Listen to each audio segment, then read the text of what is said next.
there are already talks about like it has to be broken down once and for all. Some reasonable voices said like if you ban the 10% of Blue-Black Reanimator, those 10% go to Blue-Black Tempo, and then we have 25% Blue-Black Tempo. I think it was never the intention to outright kill the deck. We want to weaken it. People have been starting again to talk about Entomb. But let's jump into the talk shortly.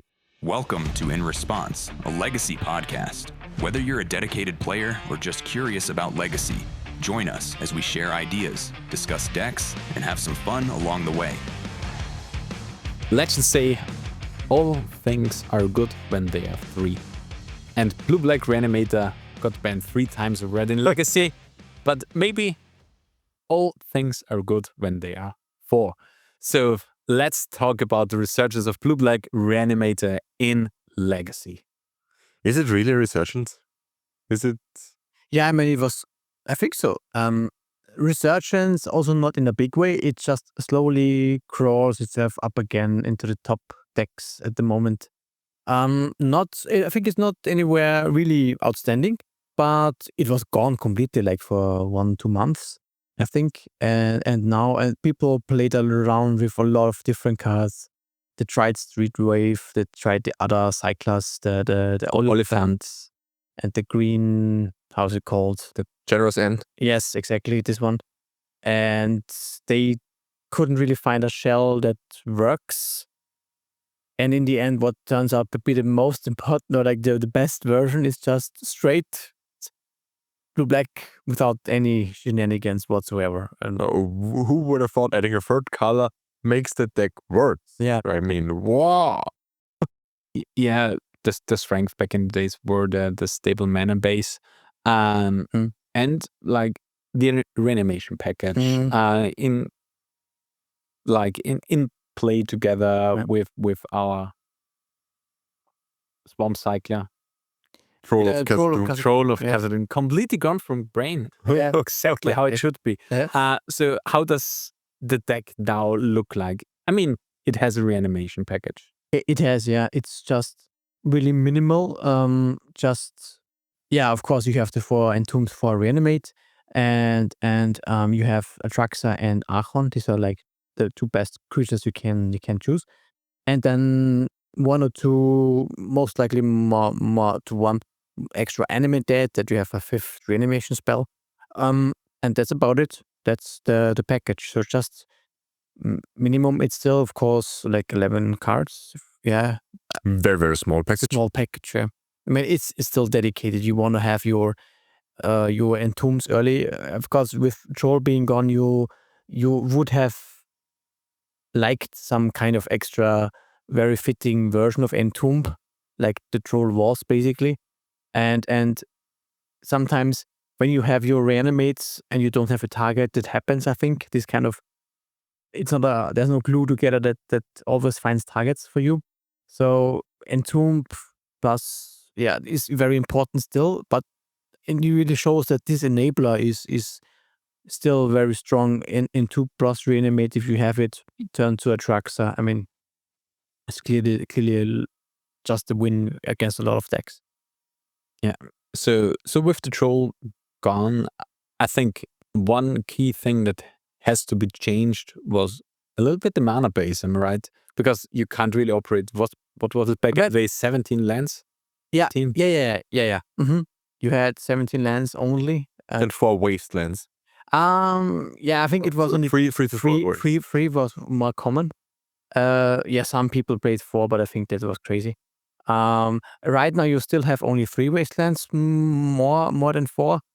What you have added is, because you're missing the cyclers, like this Entomb, the cyclers. You add a second piece of Undercity Sewers, a second copy, just to have 1 extra. This land fits nicely into the deck, and it's 1 extra shot of, if you, of course, you can randomly, if you're lucky, you can mill 1 Archon or one creature. But of course, if you pair it with a Brainstorm, if you have Archon and Atraxa in hand, you can put it on top, and when you have the trigger of the sewers on the stack, and then you can mill it into your graveyard and then kind of enable the creature. So that is for sure now added. Besides that, it's pretty. I think it's of course more lands now. So you add this one and another fetch land, I think, and I think it's now to 19 lands. Yeah, the math checks out. So I'm pretty sure that 4 trolls equal 2 lands, and they put 2 lands in. Yeah. So Yeah. sounds about right. Yeah, exactly. So with the mana base now, it's I think compares a lot to current blue-black tempo that is in the format, and blue-black tempo is the top dog of the format, and being in the same colors but having like the reanimation package, is there other than that a lot different, or what is even different from the deck? Because it seems like gameplay technical. We also have like the tempo creatures like Tamiyo. Yeah. So all creatures that gain value, that are like must answers, this is Tamiyo, Bowmasters in certain matchups, and then of course you have the heavy beaters with Murktide. These are a complete one-to-one overlap with the blue-black tempo deck. Basically, you just swap out removals with Fatal Push and your Nethergryphs, which is the weakest threat, I would say, although it can be quite mana efficient, for the reanimation package. So you swap out the interaction and the extra threats for this big combo. That is of course less consistent on a one-to-one basis, because blue-black tempo just tries to trade 1-for-1, but you lose this angle of 1-2 punch and now have Atraxa and I'm suddenly winning.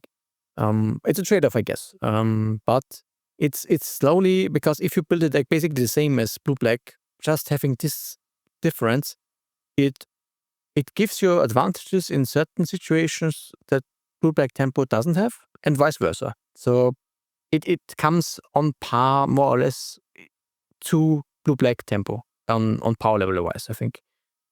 And that's, I think, one effect that we see now, as it is, people have figured out, I need to make sure that I can play the game if I'm hated out with the combo, but I still have access to the combo if I need it against some random decks that maybe tempo struggles against. Like you said, if you have a turn 2, and Atraxa, it's always game over. Yeah. There are, for example, the really unwinnable matchups for tempo. I think one of those is this Yorion Texas deck. It's so packed with interactive creatures and value. A blue-black tempo cannot just push and goif and track.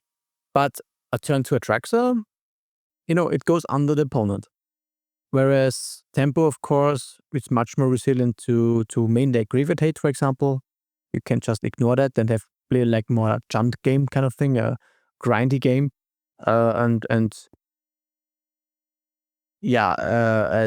you don't have some kind this dead draws, right? So Entomb is not nothing. It does some tricks you can do with the card, but of course not great if you have already a threat that you need to answer. Push would be better, of course, in that sense.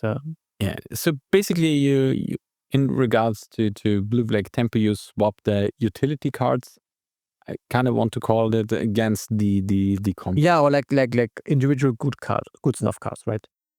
You just swap out with the combo, yeah. So the ceiling goes a little bit higher with the deck. The floor goes a little bit lower. But this is kind of the trade-off that you're doing. Yeah. And I think we've seen like a lot of good results in the recent weeks now. As we talked in the pre-talk, Echo Baronen, for example, is like putting in the numbers with the deck. And what's the game plan? Has it changed since the bannings? I would say not really, actually. Funnily enough, no. It's still if you have the chance, you have your Thought Seizers to clear the way, and then in an ideal case, you just slam your Atraxa or your Archon. Usually on a vacuum, you go for Atraxa for more card advantage. And if you face some issues, if you cannot go for that, you have your Tamiyos, you have your Bowmasters, to play a fair game. and you combine that in the same deck. So the game plan is pretty much the same, but it's still a proactive deck. You don't want to grind unless it's in certain matchups, and you just want to deploy threats that needs to be answered.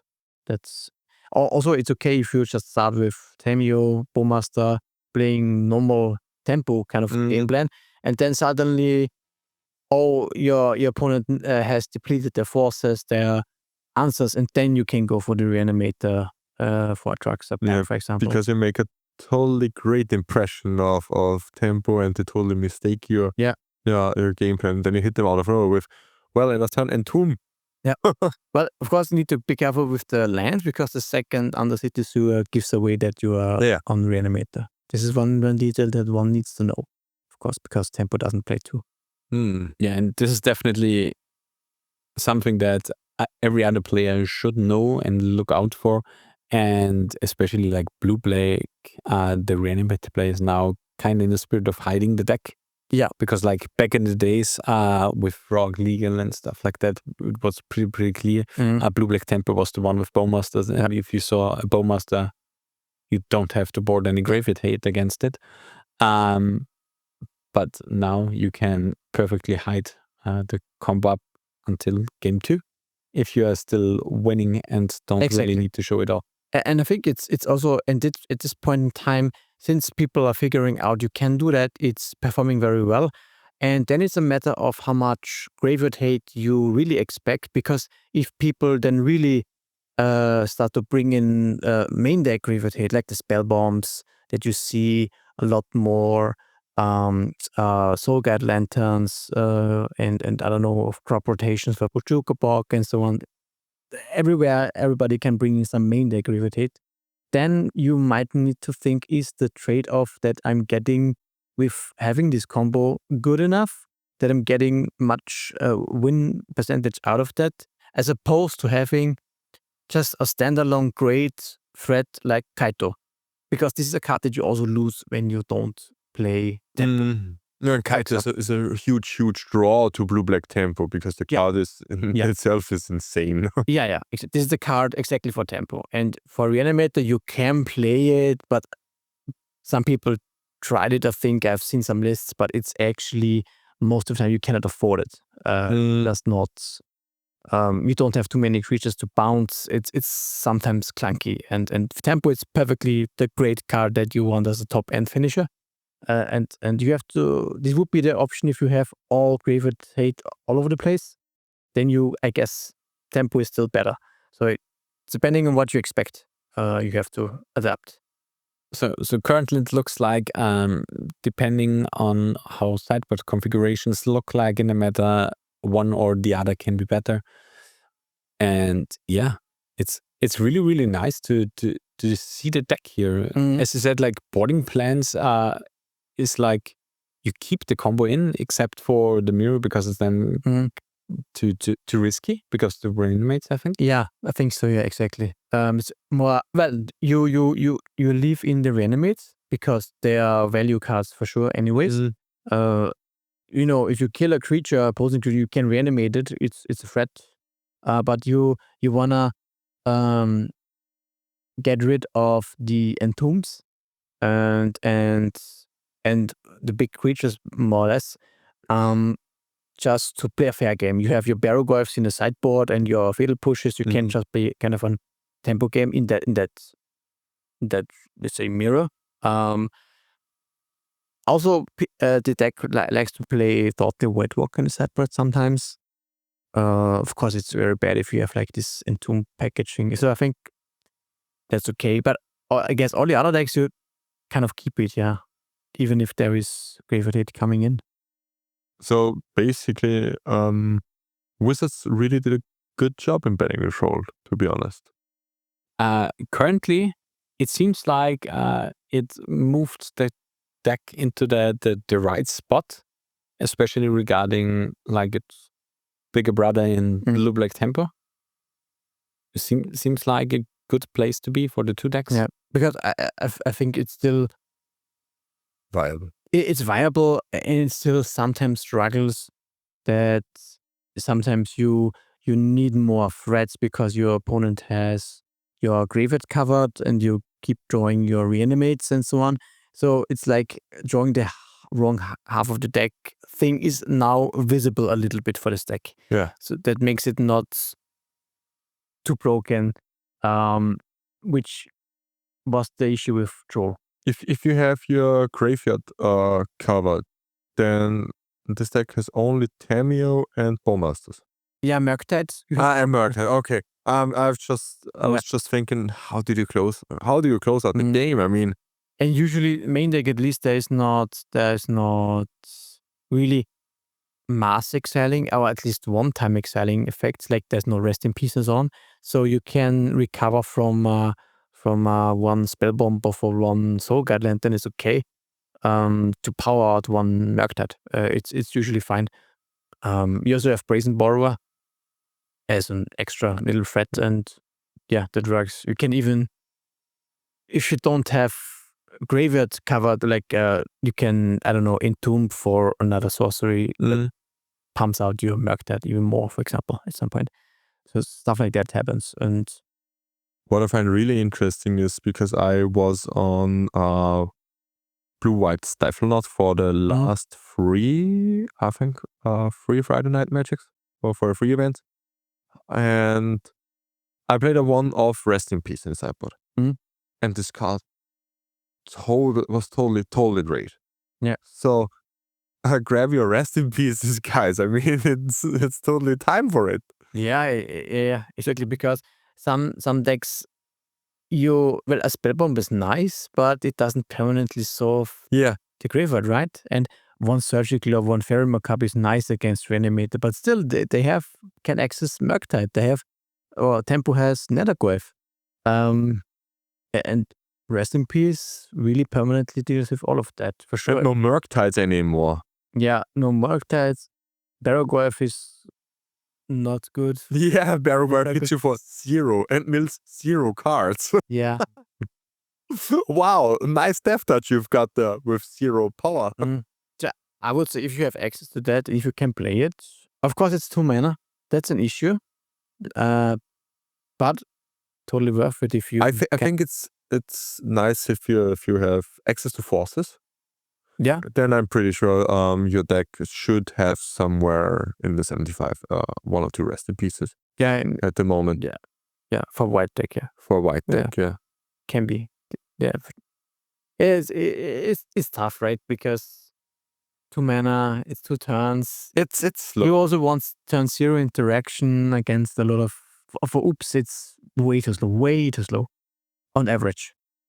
If it's you have your cage and so on, for example, for 1 mana, but for 2 mana, I don't think its consistency beats an oops. That's why I said if you have your forces.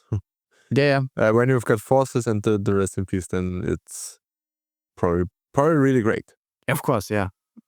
But then you can survive until turn 2 and then drop the Rest in Peace, and it's like don't care against Blue-Black or Reanimator or something else. Yeah. It's just awesome. Yeah, against Blue-Black you have the time to develop a strategy most of the time. Even sometimes they go on the play, turn 2, the creature, and then you're looking at the Rest in Peace in your hand, and if you were Graphic Escape. But yeah, it's really nice to see the deck crawling back. I would say we kind of have to wait a little bit how everything unfolds. Yeah, maybe they adapt a little, because like there are already talks about like, yeah, it survived the bannings. It has to be broken down once and for all. And then I think some reasonable voices came out and said like, what you want to do if you ban the 10% of Blue-Black Reanimator, those 10% go to Blue-Black Tempo, and then we have 25% Blue-Black Tempo. Let's enjoy a little bit of a various meta theme. And also, I think it was never the intention to outright kill the deck. Then they wouldn't have banned Troll. Like we also said this. We don't want to kill the deck. We want to weaken it. And I think Watsy really did a great job here. For the time being, absolutely, yeah. it's a good contester. It's solid tier 1 at this point for sure. Anymore again. Yeah, but yeah, And that's fine. that's fine. If it gets too good, if it takes... We'll see. I guess we'll see, right? Because people have been starting again to talk about Entomb. Needing to get but let's jump into the talk shortly. If the deck is too broken, which would be the card to get? Because some guys talk about Daze, and I think Daze is not the right call. I think it should really be Entomb. Daze is also a free off usually in the day.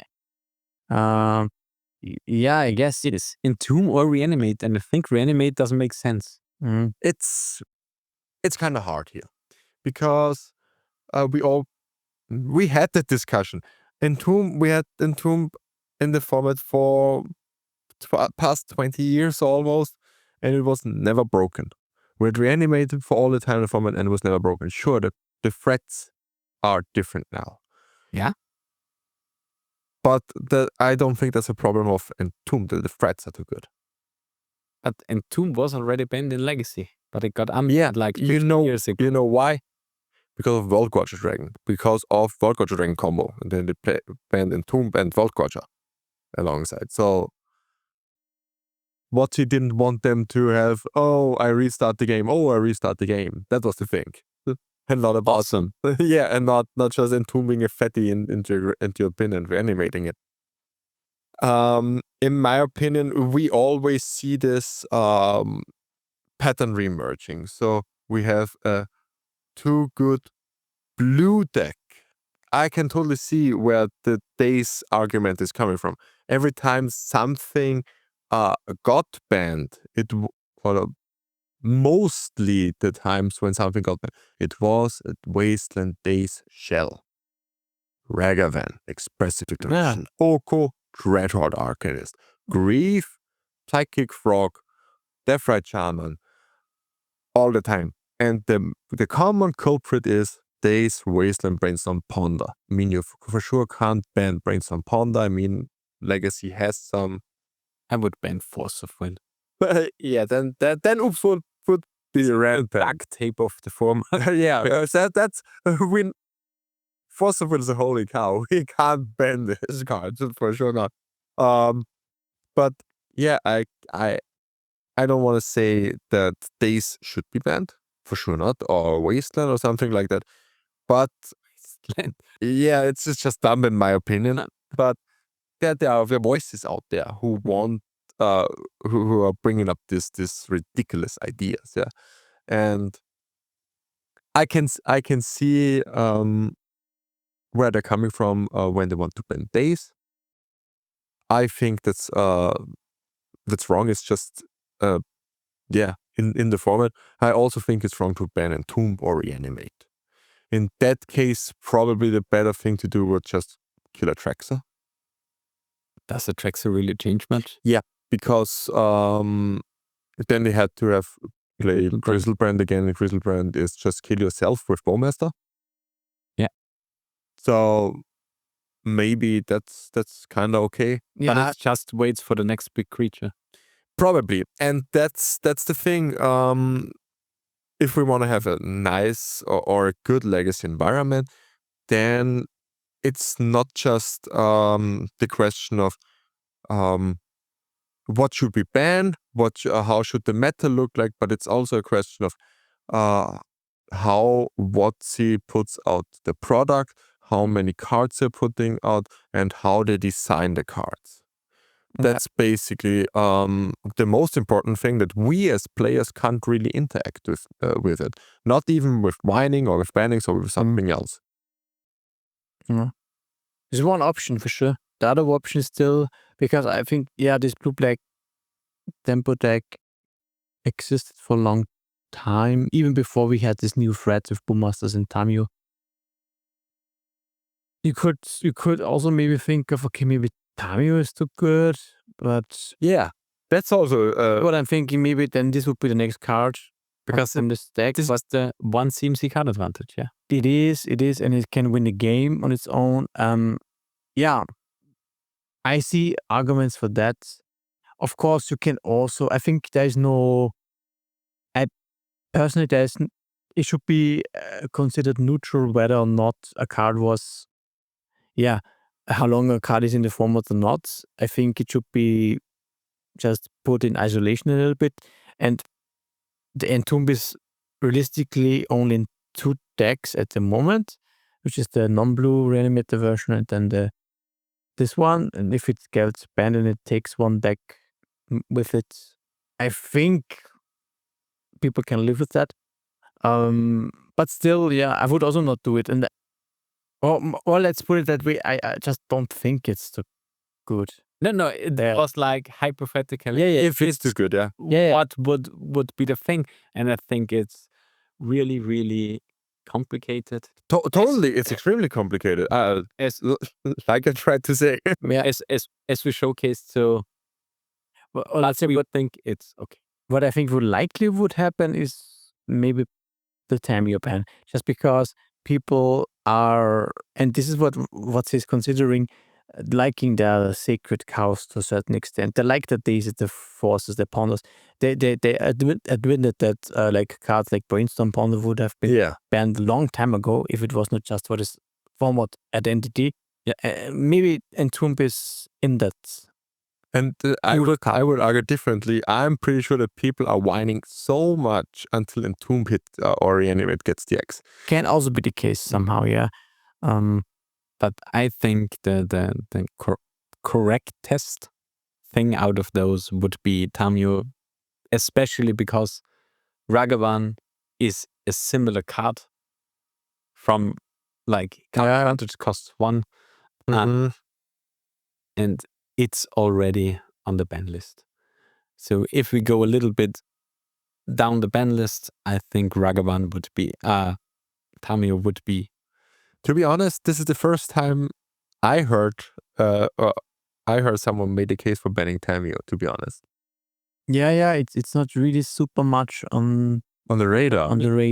Yet. Because it's not fancy. Yeah. Yeah, that's true. It's not fancy, but I mean, when I played the last time against Marcus, and he just played turn 1 Tamiyo, and I couldn't remove it, and Tamiyo drew him 6-7 cards. Yeah, and I was like, well, yeah, I guess I die. It's just the game is over. It doesn't feel too bad when you face it. You can kind of ignore it. It doesn't do damage. You have to use 2 mana to crack the clues. It doesn't feel so bad as if you play. I mean, of course, Ragavan I think is on another level still because you get the treasure. Played your card and your card, it does damage, and you get a treasure. I mean, it's on a different level, of course, but still, Tamiyo doesn't feel. I mean, you can kind of ignore it, right? Yeah, the problem with Tamiyo is like, they just attack. They have like 2-3 of the tokens laying around, and they flip, and Tamiyo got removed. You trade 1 by 1. You both have 1 card in hand. End of turn. crack 3 cracks 1 or 2 clues, and then he's back in game. Oh yeah, and this is the problem with Tamiyo. Yeah, of course. Although I would argue at the moment there is not yet the visible problem for the card. But maybe it turns out to be in the long run. You never know. So you heard it here first, folks. Probably next year we already have Tamiyo on the ban list. I mean, you heard it here first. At least that didn't bite. Or not, yeah. Or not. I mean, like I said, for this standpoint, I think it's completely fine. I also don't think it's too good. But you said, what would we hit? Yeah. Also the deck itself, Yeah. So basically, Blue-Black Reanimator is back on the menu. It's shooting up to tier 1. It isn't broken at this point. This was a fairly hypothetical discussion about what would be an issue in the run moving forward. But until next